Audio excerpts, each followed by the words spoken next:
Good evening, ladies and gentlemen. Welcome to tonight's broadcast. We're so glad that you could join us. This is a special broadcast brought to you by Youth Movement.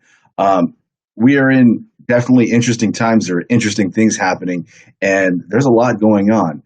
But we wanted to come together with some people who are influential in our community, who have understanding and insight and can actually do some things that have the opportunities to make change. So tonight we're coming together with some amazing people, and we're going to talk a little bit more about that in a minute. I do want to let you know what is Youth Movement. A lot of people might have this question: what is Youth Movement? Youth Movement is a youth program based in Hayward, California, that is focusing on the lives of young people, and it is doing it in a holistic way that, in an approach that has not necessarily been done before. We're looking at not just the spiritual aspect, but we're looking at the holistic aspect. We're looking at schooling, training, all these different things that are affecting our young people. We're looking at their positions and what things they're doing and thinking and bringing in. See, this is what youth movement is about. Youth movement is about a holistic approach to helping young people, to training them up, to helping them be effective and members of our community, to where they can actually go out and be productive. So that's what youth movement is about. That's what this organization has built itself around. So tonight we actually have an opportunity to do something that's very insightful. Tonight we have an opportunity to bring these people together to talk about some things that are happening in our world, that are shaping our views right now, that are shaping the things that are happening, that are shaping what we're looking at in the near future.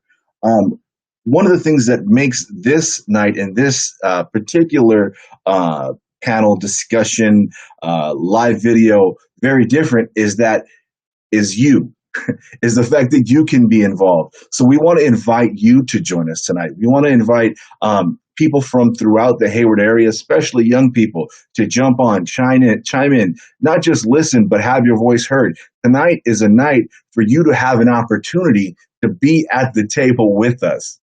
This is a great moment in time, and there are great things that are about to happen, and that are happening right now. There's a lot of change that's happening. So, without further ado, I want to bring on the first part of our panel of guests. And before we do that, I do want to just share with you, if you can go now to your Facebook share button, hit the share button, hit the like button. You can also hit the comment button and talk to us, but we want you to either start a watch party, share this with your friends and family, because if people aren't hearing the discussion that happens tonight, if people aren't knowing what's going on, then it's not going to be as effective. But it will be effective if we come in together and we're able to have this discussion together. We are on Facebook. We are on YouTube. You can share through those mediums, and you can make sure that people that need to hear this will hear it. All right. So let's go ahead and start introducing our panel. The first person that I want to introduce is the program director of Youth Movement. His name is Kenneth Esquivel, and he has a background that just really wants to help young people, that really wants to just show young people what they can do, who they can be. He has a heart to help young people. So Kenneth, thank you for joining us today. Hey, Pastor AJ. Thank you for having me. This opportunity to even just speak and come together, like you said, to be able to be the voice for the young people and have them to have this opportunity to speak on their own behalf. Yes, you're right. This is definitely a great opportunity that we have tonight, and we're glad to be able to share that. The next person that we want to invite on is a good friend of ours. He is actually the our lead pastor, of New Hope Christian Fellowship in Hayward, an amazing congregation. He's an amazing, dynamic pastor with great views on not just what's going on in the world, but the way he presents things and the way he explains things is unlike many other that I've been able to see before. So please welcome with us Pastor Tim Russell. I got to make sure I pay you, man, for that introduction, man. That was good, man. I got to market that one. So I'm honored to be here and to be in this discussion. This discussion is dear to my heart. And so thank you for the invitation. And I'm not just here as a pastor. I'm also program director for an organization called Renaissance Entrepreneurship Center. And I love what you're doing, and I love the whole idea of getting the youth engaged, because we have to figure out how to do that better. So thank you. Thank you so much for joining us, and we were going to talk about that whole aspect in just a little bit. So I'm glad you brought that up. You're leading us right on in. Also want to introduce another member of tonight's panel. She is a young person with a servant's heart. She is a young person who brings so much to the table, and so many gifts, and really just an understanding of things. And I really believe that she has a heart for not for just this community, but the community at large. So please welcome Stephany Rodriguez. Stephany, thank you for joining us tonight. Thank you, Pastor AJ, for the invitation and this amazing opportunity to speak my voice. It is that voice that we need. It's the voice of the young people. So we're so glad that we were able to bring you in on this conversation, because your voice is so much needed in this time. Because if we're really going to see things move forward, it has to be with people like you. So I want to just get started with part of the topics of the conversation.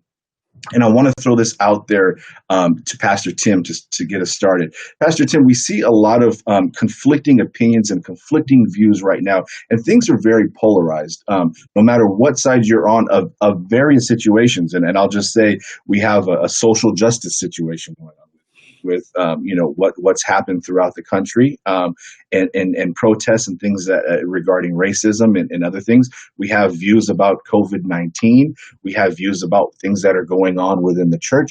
There's a lot of conflict right now, and a lot of this is a battle of optics. Can you just start us in this conversation about what you see in terms of the optics, and how you think we can affect that in a positive way? Well, I think that what we are really battling is our opinions, and we are not listening to one another the way we need to listen to one another. There's an active listening and there's a responsive listening. Active is, and I learned this with my wife. We sat down and went through a whole plan together where we learned how to actively listen. And to actively listen is to be able to articulate what someone has said to you back to them. For example, I heard you say this before I respond, so that I can capture everything that you've said. I believe our optics are bad because our hearing is bad. We are not hearing correctly or seeing correctly because we're not hearing correctly.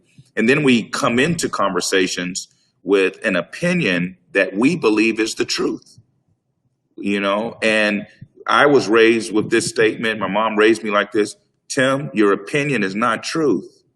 Your job is to, if you believe in your opinion, is to have individuals adopt your opinion. And even if they adopt it, it's not truth. It's not the truth. And I think that if we all can come together in discussions, come together with what's going on all around us, and not come with a responsive listening ear, and also not come with the mindset of, well, I know, I heard, and I got this, and I know what the truth is, and come with, I'm willing to learn here. I may have an opinion based on my minute information, based on the information that I've received, but it's not the full picture. So I think, Pastor AJ, that's what we're experiencing more than anything, is the fact that our optics are based on what we believe, what we see, what we have heard, and we're not willing to budge at all from that. We're too rigid, and we need to change that.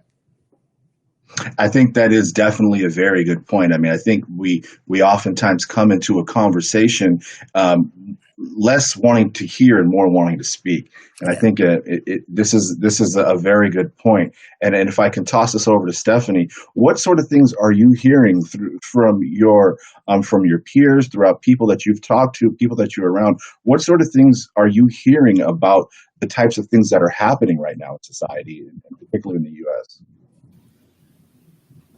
Yeah, they are getting annoyed with everyone that's getting involved, like protest, and um, they're annoyed with social media that they post too much and like things like that. The simplest things. And now this generation, they get annoyed really fast. So we're finding that young people are getting annoyed. Is there any sense of what we could do to sort of help bridge some of these gaps? Are there things or ideas that people have brought together that you think could really help in these situations? I think it's the fact that they're not listening to what's really going on in the world. It's just more like, oh, I'm just over it. I don't want to be here right now. Mm-hmm. Yeah. And there's certainly lots of different opinions that are going on right now. People have their own ideas about the way things should be handled and the way things should go on. And so when I think what I'm hearing you say is that when young people see that, when young people hear that, then it becomes a situation where, you know what, I'm just done with this. And people aren't hearing us. When you hear the different things that are going on, Kenneth, when you hear of how people are handling things, what is your insight to how? Well, first, give us your insight as to what you think is going on and how you think it could be handled in a way that could actually affect serious change. I think right now the main problem is figuring out. I think people are trying to figure out what narrative is actually true. I think a lot of what's the output that's coming out right now is changing so often that a lot of people's opinions sway. Like Pastor Tim was saying that our opinions aren't truth, but as soon as we take in the new narrative, our opinion changes. So right now, what's going on is that our opinions are changing so fast. Or what I'm seeing is that opinions are changing so fast when the next story breaks or when the next thing comes up, and it just keeps swaying and swaying. So I think out of impulse, people just say the first thing that comes out of their mind instead of fully understanding or doing their own research and understanding the situation of what's going on right now.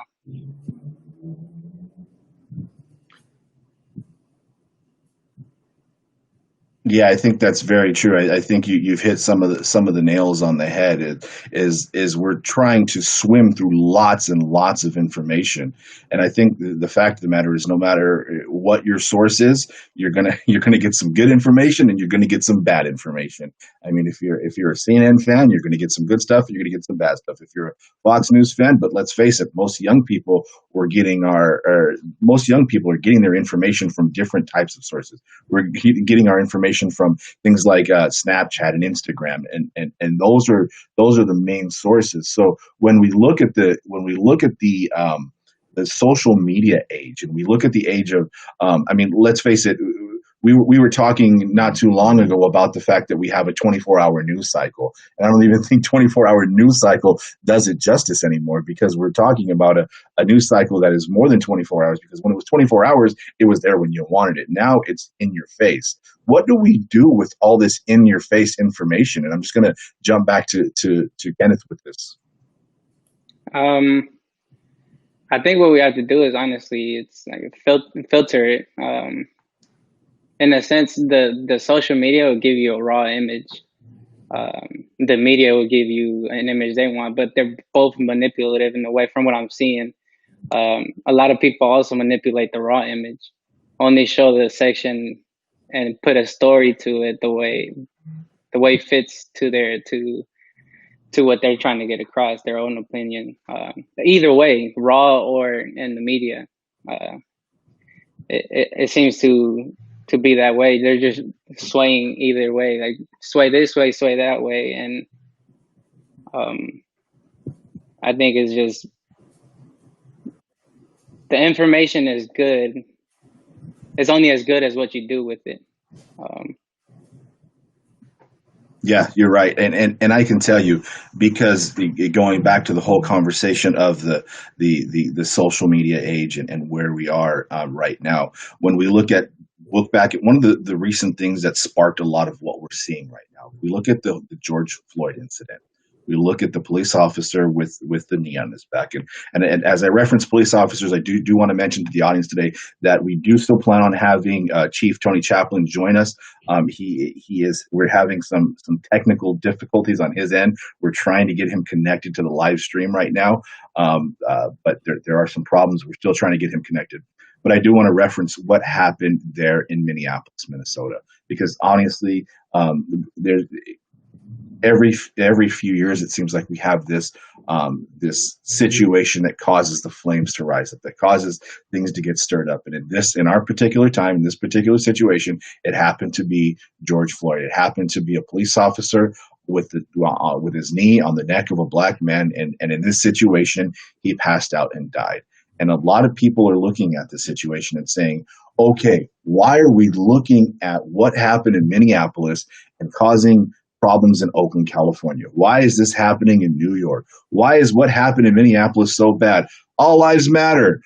Okay, let's stop. Let's take a break for a second. Let's realize what's happening here is not just because of this one situation, but we're looking at years and years and years of hurt being poured out throughout this. And I want to put this question over to Pastor Tim is, how do you see the difference between, again, looking at the optics of it, how do you see the difference between, okay, we're looking at this one situation, but this is not a result of this one situation, but a result of years and years of hurt being poured out? Yeah, basically the wound never healed because it was never addressed. It was never tended to. It was never given the proper medication.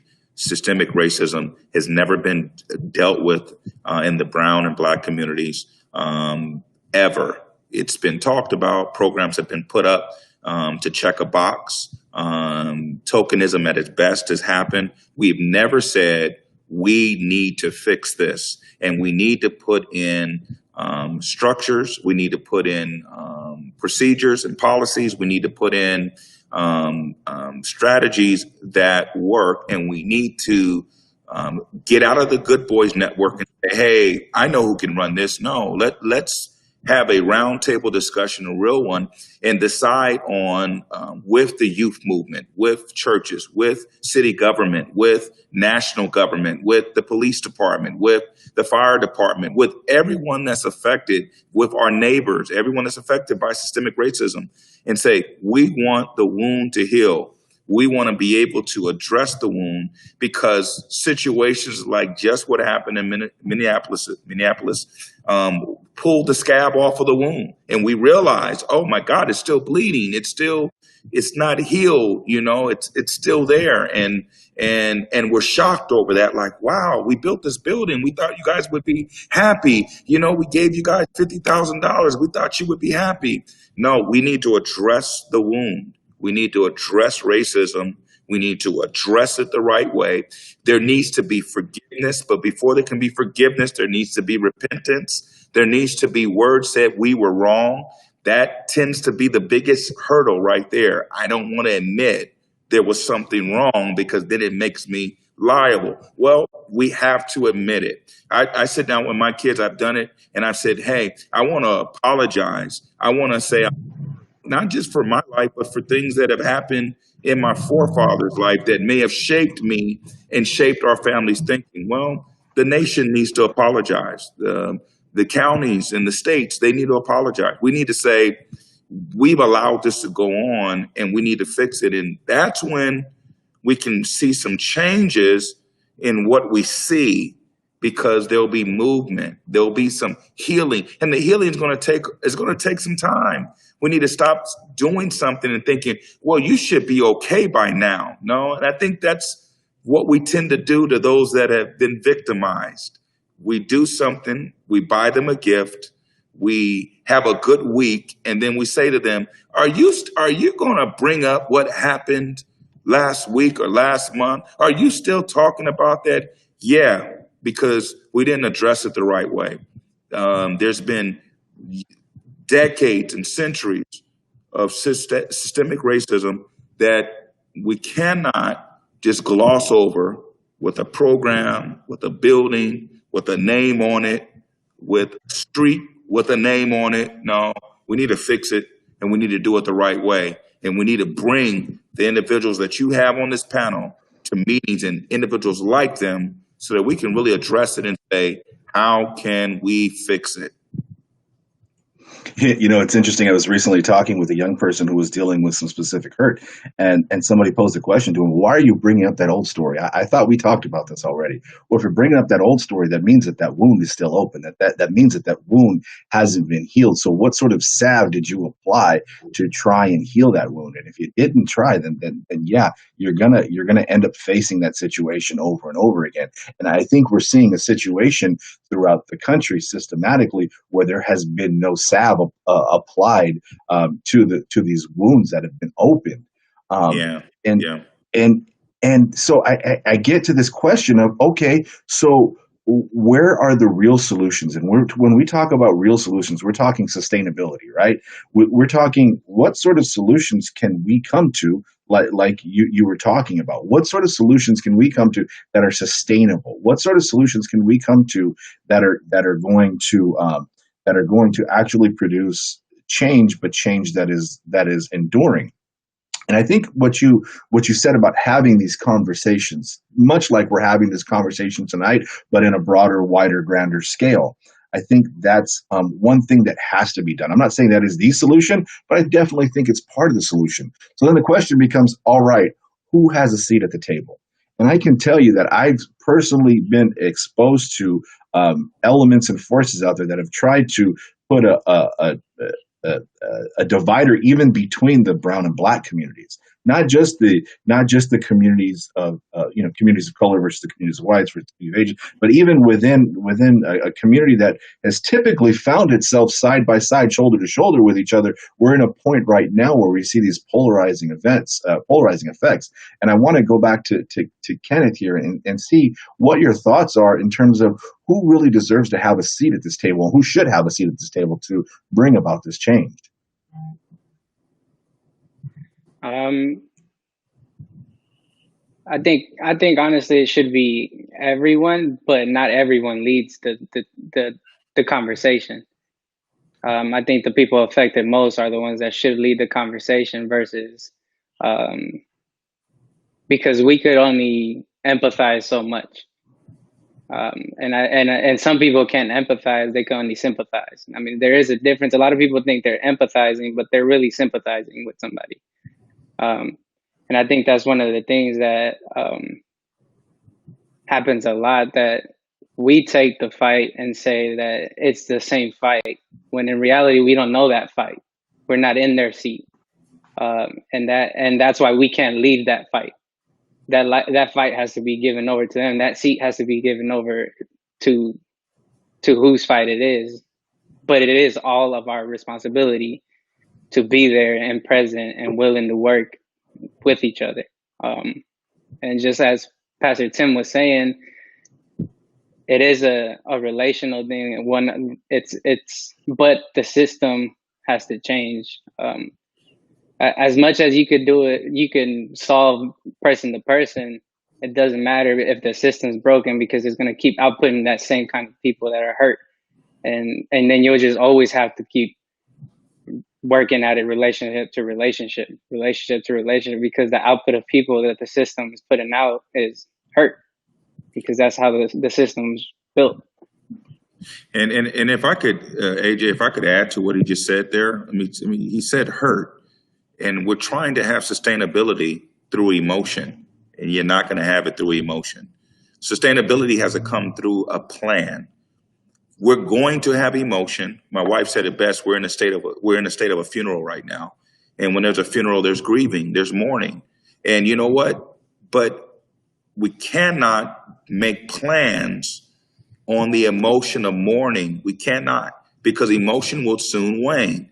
We got to have an agenda. And the reason why I'm joining more and more of these conversations is because I didn't like who was representing me. I didn't like who was talking for me. I didn't like it. So I said, no. I don't want them talking for me, because to me, it's not just the message, it's the agenda behind the message. And I want this to be sustainable, which means that there has to be an agenda and a plan. And it can't benefit me in the sense where I'm going to create this plan, and then I'm going to be the executive director of this plan. It's got to be about really helping our cities and our communities get to where they need to be through the right kind of leadership. And if I can get behind AJ, let's say, AJ, we decide you are the person that's going to lead. I should be just as on fire behind you, helping you as the leader, than I would be if I was the leader. And I think that's where we have a lot of problems. Yeah, and that's a very an interesting thing, even as we look at what's going on right now between what's happened with this rally cry. We've had the rally cry of Black Lives Matter. We've heard it for years and years and years. And of course, that rally cry is a great rally cry. Black Lives Matter. Of course, Black Lives Matter. But what's happened is somebody's taken their own agenda and they have hijacked that rally cry. And so what we have now is an organization called Black Lives Matter who doesn't represent me or most of the Black people that I know, because if you look on their We Believe statement, it says that we don't believe in the patriarchal society. Basically, that says we don't believe that fathers should be running the homes. We don't align with the church. In fact, we come against the structure of the church. We come against anything that has to do with the family, biblical concept of a family. And so that is something that I think is become probably one of the most polarizing things in this topic right now, is the fact that, sure, we have a rally cry of Black Lives Matter, but what is their agenda behind that? Have you had people, Pastor Tim, that have what has been your experience with that? Oh, the thing that just really is emotional for me, I'll use the word emotional and hurtful, is that I've seen people attacked and people hurt, and rocks thrown at them. And when I say rocks, verbal rocks thrown at them because they don't agree with you. Mm-hmm. I mean, if we are against systemic racism, if we're against discrimination, if we're against the biases that affect our community, then we have to learn how to accept people for where they're at. We got to learn to accept opinions. Doesn't mean opinions won't change, but you're not going to get my opinion to change if you're attacking me, mm-hmm. if you're coming at me. How about say, hey, you know what? I hear what you're saying, but can we sit down and talk about this? Because you're right. There's some hidden agendas that people know about and we recognize. And so you're put in this box where you have to say a thing in order to really be the thing. Somebody say, well, if you don't say it, then you're not Black. Well, I know I've been looking in the mirror all my life, man. I'm Black. I am Black. Hello, I'm Black. Everybody looking at me right now, they can see that I'm Black. And I'm Black to the core. And I have a different opinion. Yeah. That doesn't make me Black. Yeah. That doesn't make me less honorable. It makes me have an opinion, and my opinion may not be true. But can you sit down with me? Let's sit down and talk. And you're right. I grew up in a broken home, so I'm never going to be against a home that's broken and fathers not in the home. I'm never going to be against it. I believe churches do play a major role in the health of a community. I do believe in the family unit. So I'm never going to be for, but at the same time, I'm willing to sit down and listen and see how we can come to a place where we work together rather than fight one another. Part of that agenda has become a very anti-police agenda. And I think one of the things, obviously, we're seeing the whole defund the police situation, and we're seeing a lot of that. But even just tonight in the city of Hayward, our own Hayward USD was having a meeting about defunding the police and taking the police out of the school districts. And I really believe, and I've heard a youth pastor out of Oakland say it best: if you think that school resource officers have no positive effect on these young people, then you come and you walk a day in my shoes and see the effects that they're having. In conversations with our own police chief, he's talked about the fact that the arrest rate of the young people in the schools is so low because of these officers, because they're trained to deal with them in specific situations, because they're trained in being able to counsel with them. And so I want to turn to Stephany and ask, what, in your opinion, what have you seen that could help change young people's opinions of the police and help them understand the role of the police?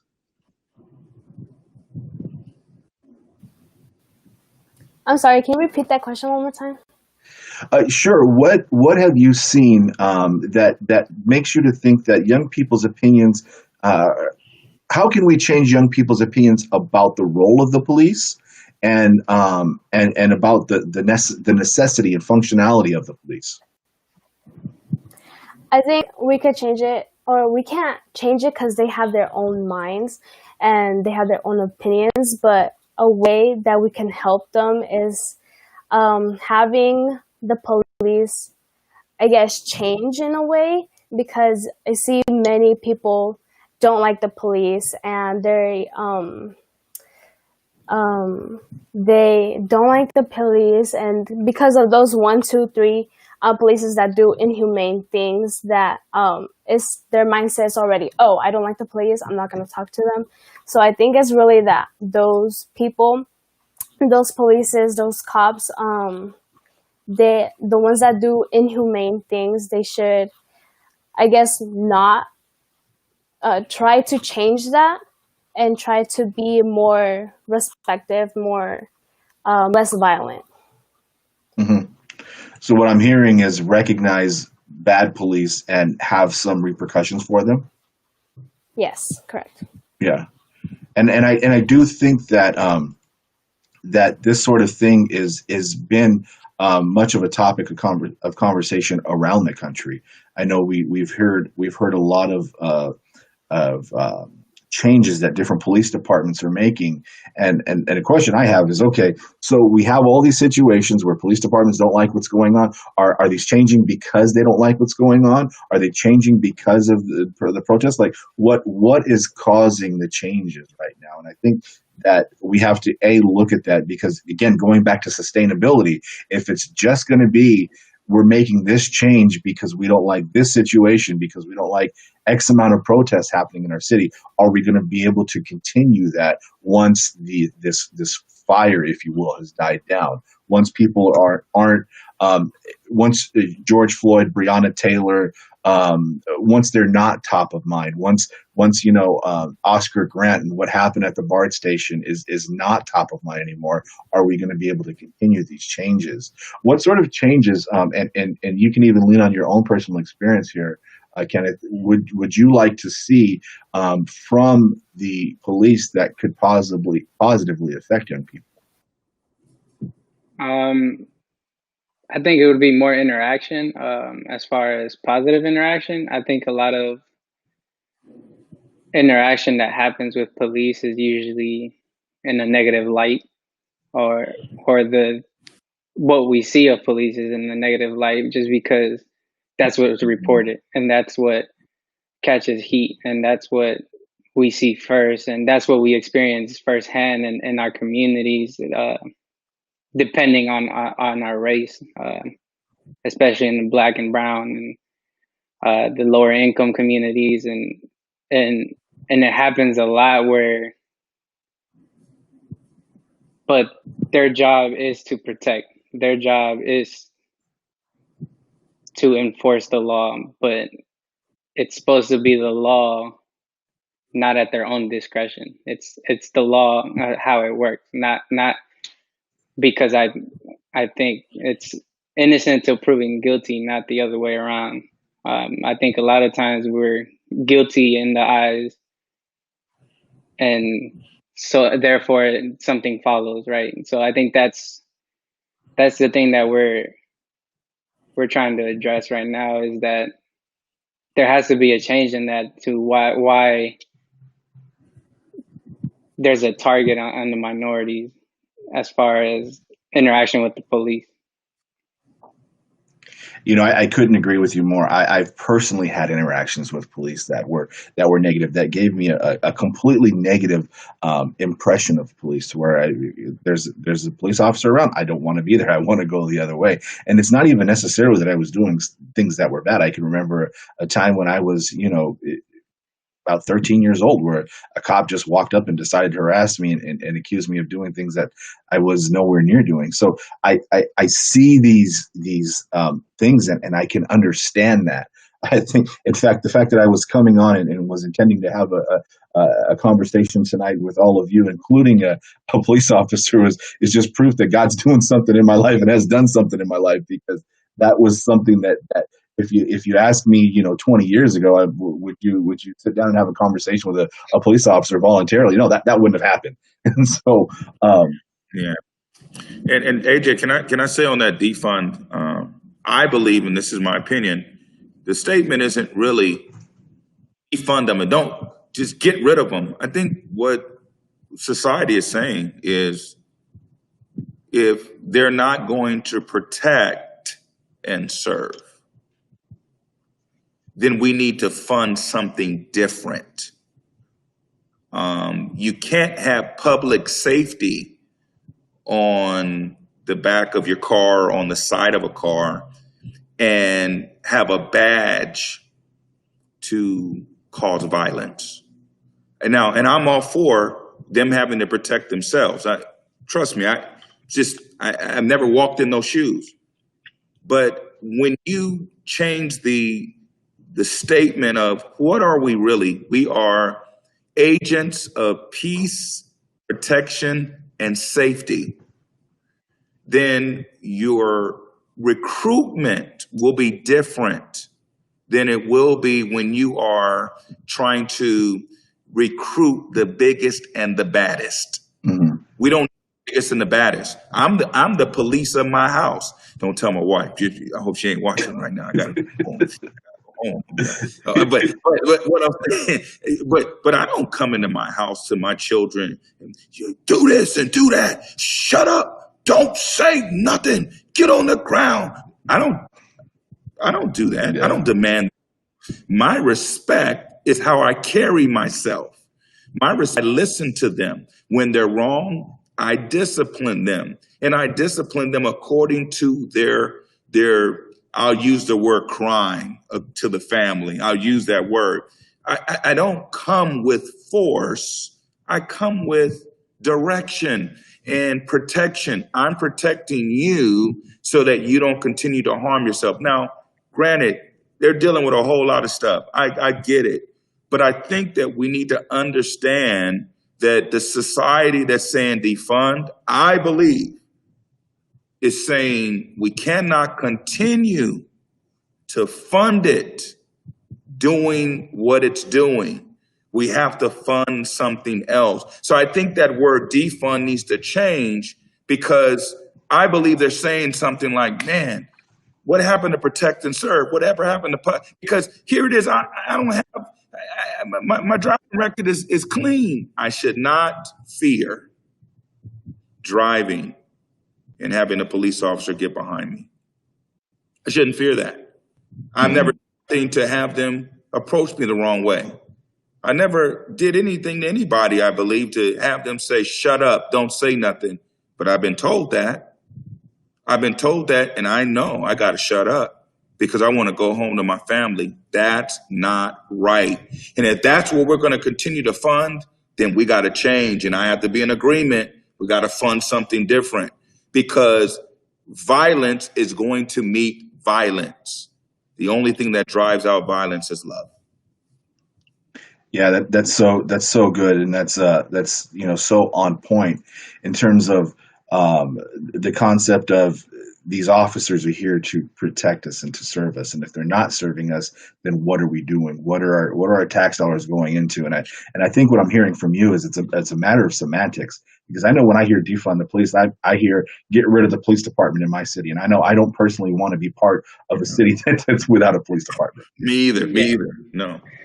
And to that, like he said, I think defund the police sounds like you're saying get rid of it, right? But if you look at it, what they're saying is fund these other areas to get to the root of the problem, to get to the root of the problem in the community, not because what the funding they want to take away from the police, they want to put into other aspects that could help the community as far as mental health, help, and low income help and all these things that those are the things they want to fund, and that's why they're saying defund the police to fund these areas instead, because obviously what the police are doing isn't helping.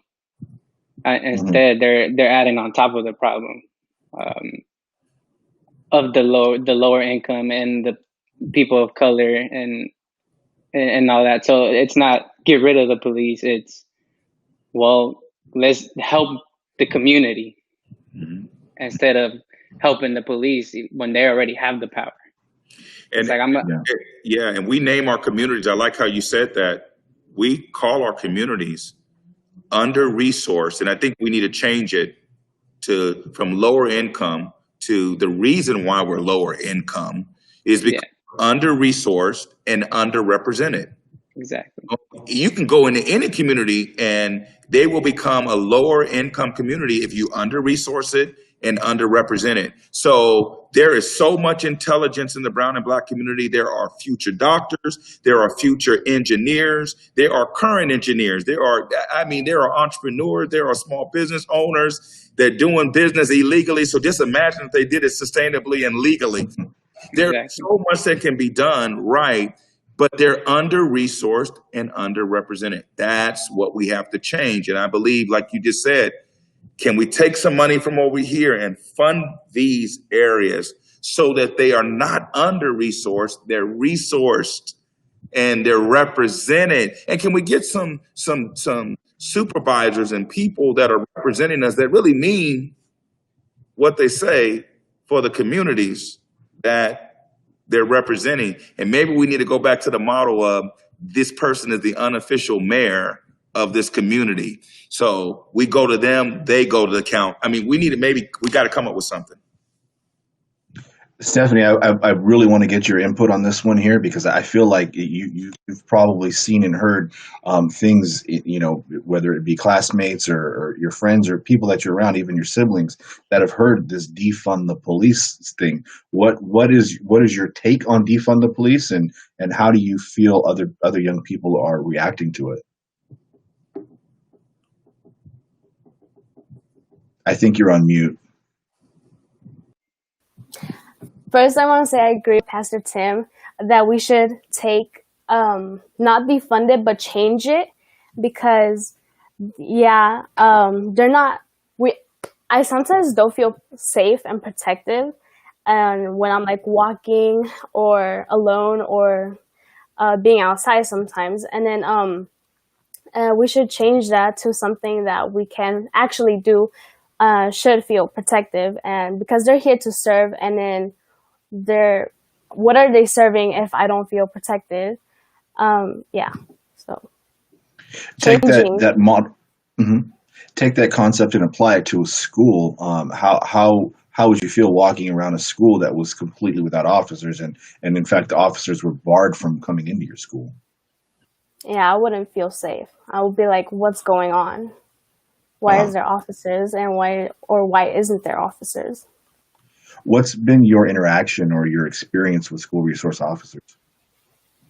Well, in my school, there's no officers because we have a police station right by us. But there was a time where we were under attack, and police did were there, and they did lead us out in a safe way, but they didn't really give us information on what's going on and why are we leaving school this early. Okay. So I think I think people should be informed of what's going on, what situation are we in right now. One of the things, in my personal opinion, that leads to a lot of these things that we're seeing is the lack of trust between the community and the police.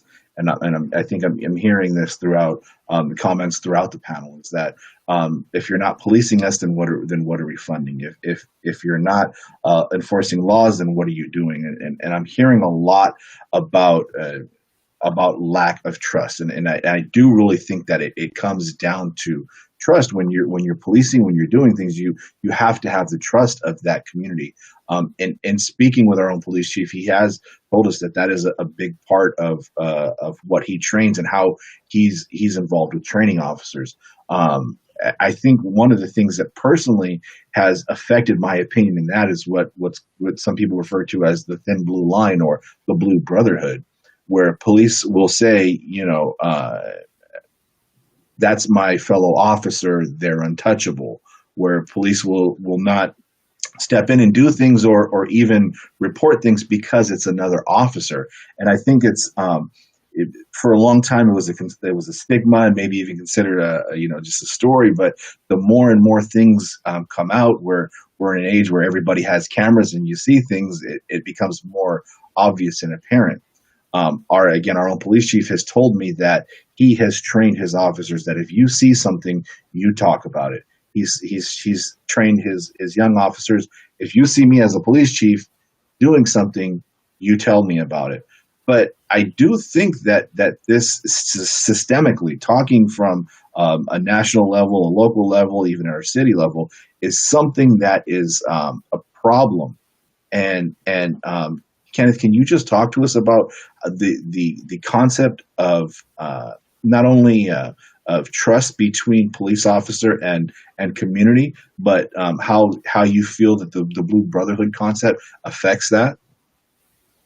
Yeah, I mean, I think a lot of trust in general, as in any relationship, is through communication and having relationship. That's how you build trust. So the lack of trust is the lack of relationship between the blue line or the brotherhood or the cops, however you want to look at it, between the cops and the community. There is no relationship. There is an authority figure, and we have to listen. And it's power versus you're just supposed to obey. And you're supposed to submit to that power just because, even if you're in the wrong as a police officer. So I think that's why the trust is so broken. It's an abuse of power. It's and like you said, that there is like a brotherhood feel to it, but I'm not in their shoes. I've never been in their shoes, so I understand they have to have almost like a family aspect to protect each other, but that isn't above the law, because This is true. Yeah, that's hypocrisy. That's hypocrisy. What you're saying is hypocrisy. If they need to get rid of that whole statement. Yeah. Because you can't interrogate me to tell me to stop lying, but you can lie. Yeah, exactly. What we have to do is understand that we cannot look at those that are leading us and protecting us and say there's hypocrisy there. Uh-oh. So, and I see the chief coming on. I'm glad he said to you that he's training his officers to do the things the way he wants them done. But I believe that the community and society needs to hear that. They need to hear that. I tell people that I'm working with all the time, there are certain statements that have to be made to the community that cannot just be made inside the room. You got to make them. You got to talk about them. You got to make sure that those that are listening, those that are disgruntled, those that are hurting, those that need protection and safety are hearing the right thing. And if we're not doing that, then they're always going to be under that feeling of there's a hypocrisy going on. I'm being told that if I don't do this and if I don't snitch or if I don't say a thing, then I can be held accountable and I can be held as an accessory. But then yet there's this rule over here where you can lie, not snitch. We got to change that narrative. There has to be honesty coming from both ways. That's right. And so we do happen to have an expert in that area that just joined us and may have just dropped back out. Chief Chaplain, are you with us? There you are. We can see you. Can you hear us, Chief?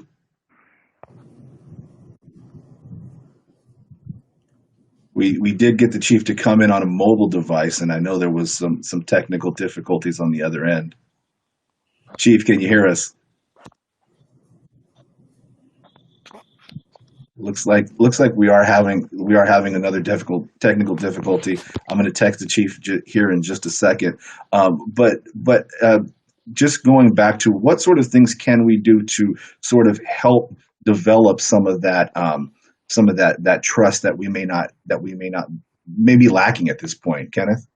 I think the easiest thing is accountability and transparency. Like Pastor Tim was saying, that you have to say those things in the public eye and hold them accountable in the public eye, and it's not just a slap on the wrist compared to anybody else who would do that crime just because they were an officer. The law is the law, and just because you were on that side of the law, it doesn't mean you get a lighter punishment. Um, and just that, the transparency and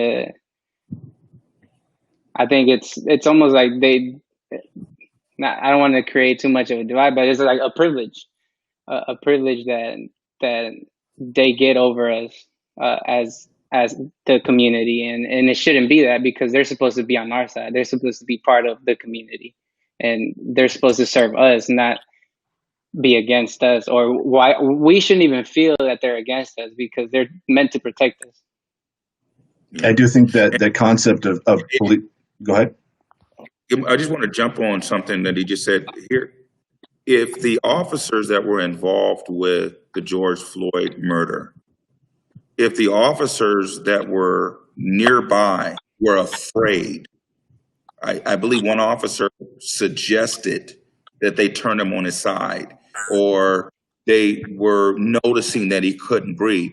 If they were afraid to speak to a training officer or a senior officer in a way where that officer would respond to them correctly and not have repercussions on them, how do you think a normal person like myself or anybody that's in the community is going to respond when they're addressed by an officer, when within their own ranks, people are afraid to cross over certain lines, otherwise they'll be in trouble within the ranks wearing the same uniform? So here it is, I'm a civilian, I'm just a normal person, and I gotta be afraid if you're afraid to say what's wrong and right. Yeah, I'm going to try once again to pull Chief Chaplain. Yeah, yes, we can. Oh, no, that's a great point. But one of the things, and I had a ethics conversation. We started the annual ethics training for Hayward PD today, so I kicked that off. But one of the things that was a dynamic that was present in that situation, you're talking about folks that are that, just like you said, they were afraid. They're in the field training program. They live and die by their ratings and their grades during that period. If it's the easiest time to terminate an officer's employment is when they're in that program. So they go back, and that's that. I'm just trying to give you kind of an insight into where that fear came from. And one of the biggest things that I push in the ethics training is I'm a military veteran. The thing that I grew up in was a culture where every person had a right to correct every person, regardless of rank or status in that organization. And that's one of the things I push today. In the first row, I had my brand new officers that were in the same boat those Minneapolis officers were with regards to their employment status. And I told each and every one of them, you have a duty and an obligation to stand up and report. Minneapolis is a cautionary tale for a whole lot of reasons. But the main one with regards to young officers is you can lose not only your job, but your freedom as well if you do not step in and intervene. And the one critique I would have, I would say those particular officers, you're fresh out of the academy. You know the rules and policies more than probably the 20 years forgotten more than he can remember. So you know above all else, you have a duty to intervene. And you are right, one did try to step in, but at some point, as a person that I've empowered with to carry a firearm and a full weight and authority of the law, you need to understand, you need to step in, and you need, if have to be, physically remove that officer from that man's neck. You have got a duty to intervene built into your policy. And you know, and I don't want to talk about other agencies, but I know for Hayward, I've made it crystal clear to every man and woman working in this organization, that is something to be taken seriously. Because if you do not intervene, and I see you watching that occur, you might as well be participating. Yeah, that's good. Good. Yeah. Chief, you joined us as we were talking on the topic of how, as if you were. Yeah. You joined us as we were talking on the topic of how do we develop more of a. At the top. Okay. Are you hearing me now? Uh-oh. Uh-oh. I can see your lips moving, but no sound. Okay, let me spit this question out. If you can hear me, we'll go with it. If Cell not, phone we'll turn it around. desktop mobile device support is limited. Switch to a desktop computer for the best experience. Okay, we're Let just me talking try about the something to see if it concept of works. trust. All right, maybe headset. Yeah.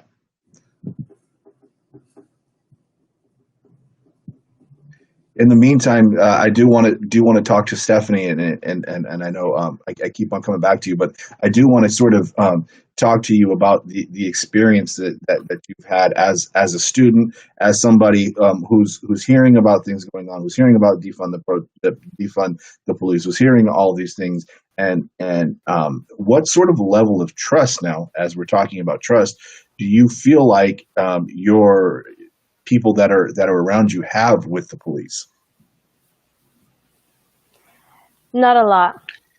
I feel like there needs to be more communication and less pointing fingers and or not pointing fingers, less like putting making people feel guilty when they're not.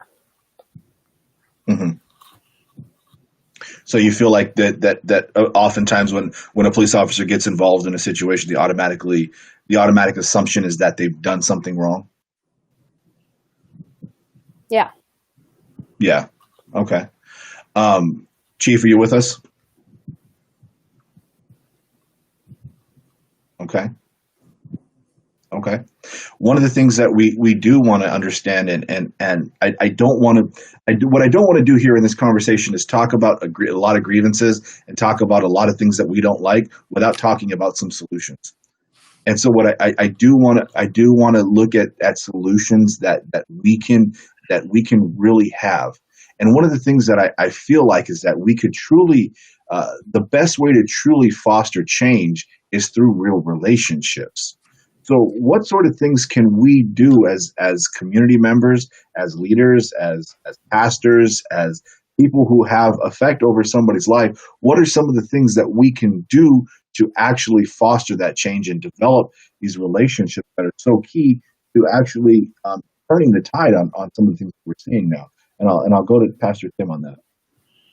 I think we need to define what real is. I think, again, I'm really glad that some young people are on this conversation that are leaders for today. I'm not even going to say tomorrow, today. We need to start training them up and giving them the resources and passing the baton to them today so that they're not on the job without us while we're gone. They're learning on the job while we're still here. We don't want to give it up. We don't want to give up our prestige and power, not realizing that there's no power. The power comes in us being together and working together and being one together. So I think that we need to have some definitions. I think that it's important to move the definitions from the back of the book to the front now. And we can't write a chapter. Let's stop. Put the pen down. Let's not even write a chapter. Let's write the definitions. What is real? What is discrimination to you? If we're in Hayward, let's define Hayward. Let's define every community in Hayward. Let's define what resources are lacking, what resources are there. Let's define these things, because until there's some definitions, then we cannot go and do the acknowledgement to be able to begin to write the chapters of a new book. Let's define some stuff here. And we gotta use everyone's, like you said earlier, AJ, optics. We gotta use everyone's opinion. And we can't come to the table going, and if it's not gonna be that way, I'm out of here. No, let's come to an agreement of what the definition is. And if we can, just like when you open up the dictionary, it has more than one definition. We can define things a little different based on the cultures and the communities that we live in, and that's okay. But we need to start with definitions. Let's define some stuff. There's an end result, there's a target, there's something we want to get to, but let's start with defining some things so that we can begin to build the right vehicle to get us there. So with that, Pastor Tim has brought us to a point where we're going to go ahead and give our last comments. So I want to use that topic as an opportunity for us to give our closing comments, as we're just now hitting an hour into the conversation. So Stephany, I'm going to come to you. Then Kenneth, I'm going to come to you. But we're going to go with the same question. What solutions do you have? What solutions can we have? What can we walk away with as some next steps? And what can we do to really foster relationship in this time, in this season, and relationships that will provide sustainable fruit?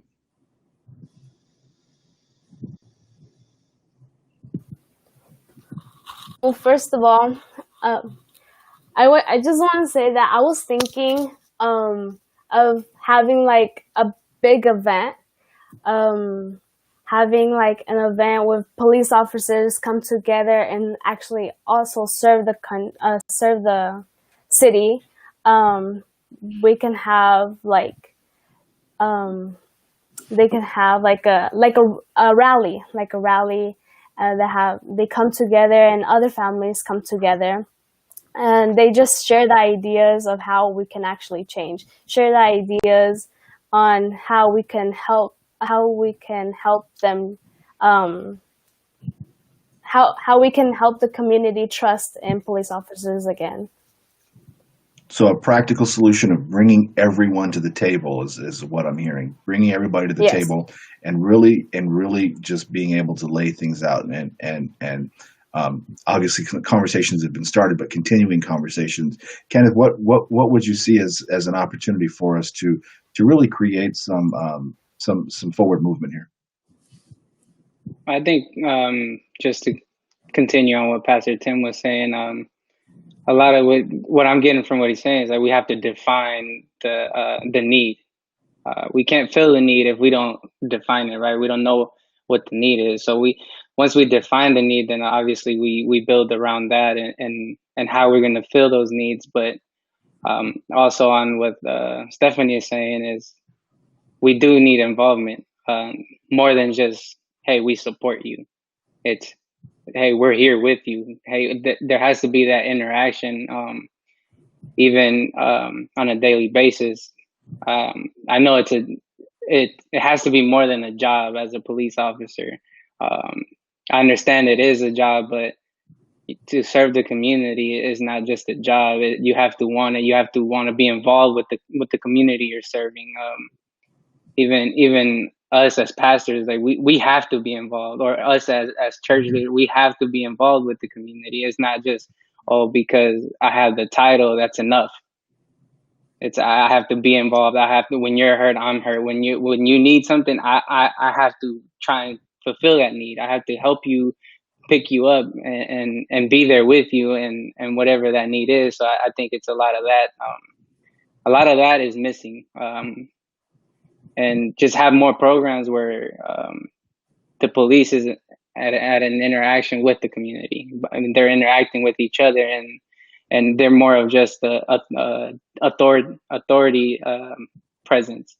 That it's like your community should know you. That's a saying in church, right? Your community should know the church in that community if you're serving your community, right?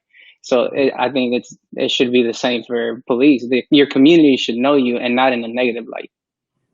Your community should know you on who you are, and when you're around, they don't feel threatened. You know, I can think of not many better way than that to begin to conclude here today, is that those of us who are representatives of the church, we need to make sure that our community, as Kenneth was saying here, our community knows the church is there. And if the church isn't there, they need to feel that the church isn't there. They need to have that positive impact. The church needs to have that positive impact and that feel on society. And if we're not having that impact on our community, then what are we doing? I want to thank everybody for joining us tonight. Thank you all so much. You have each added to the conversation, each added to the topic, and each put in place things that I feel like we can actually take and move the conversation forward with. Before I close out, I don't want to just cut anybody off. Does anybody have any last things they feel like they really just need to put in there? I just say, The rally, let me know when it's happening so that we can be there. Programs you're doing, let me know so we can get people involved in them. I think we have to show up to other people's stuff. Mm-hmm. If we want them to show up to ours, we have to support other people's things if we want them to support ours. And I think that, so please let us know. Somebody said, you're going to tire yourself out. Yeah, well, you know what? I was called to do that. I was called to tire myself out for the things that I believe in. Yes, that's good. That's good. Again, I want to thank everybody for joining us. Pastor Timothy Russell, lead pastor at New Hope Christian Fellowship in Hayward. Stephany Rodriguez, one of our Hayward youth. Of course, Kenneth Esquivel, the program director for Youth Movement. And it looks like the Chief is making a cameo again. Chief, you with us? Yeah, can you guys hear me? Yeah. We can hear you now. Oh, man. Now I can hear all of y'all too. So we were actually just giving final words, and we talked a lot about trust. We talked about a lot of things. We want to give you an opportunity to have a final word before we close out here. One of the things that you may want to talk on is how can we develop more trust between the police and the community? Well, first and foremost, I know there's a lot of chiefs on the East Coast retiring because of the Black Lives Matter movement. Let me be the first one to tell you that, I embrace the movement. I think it was a necessary thing to get us to move in the right direction in this country. Uh-oh, can you guys hear me? Yeah. Yes, we can. Am I fading in and out? No, and to close this out, I want to apologize for my shoddy technology and getting on this call, and I want to make a promise to you. Let's reschedule this if everybody's okay with that, so that we can have a full and robust conversation and I can answer a lot of these questions in. I don't want to just kind of jump in and put a period on it. Let's put a comma on this to be continued or ... and bring it up a little bit later on. But just to end this, I just want to say, to build more trust, quite frankly, all of us are going to have to step across the street to the other side. Be one side or the other, because you have police officers that are talking about retiring because they feel like they're not respected or the job that they do is not understood. But then you have community members that have been abused by some of the folks in our profession. So I think both sides are going to have to meet somewhere in the middle. And, the community's been pounding. At some point, you have to sit down and negotiate. I think we're at that point now. Earlier, I was talking. I was on the town hall meeting with the Hayward Unified School District, talking about the SRO program, and I heard a mixed bag. I heard a lot of people that said, "Hey, listen, these SROs are the best since sliced bread." But then I heard some folks that formed officers there. I think the answer is going to lie somewhere in the middle.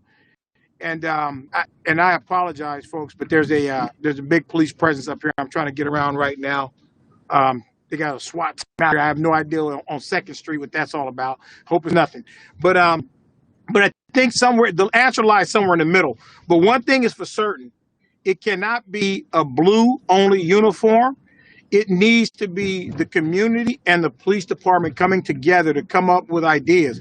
The community gives us our power, and ultimately, you, the community, should be dictating how you want to be policed.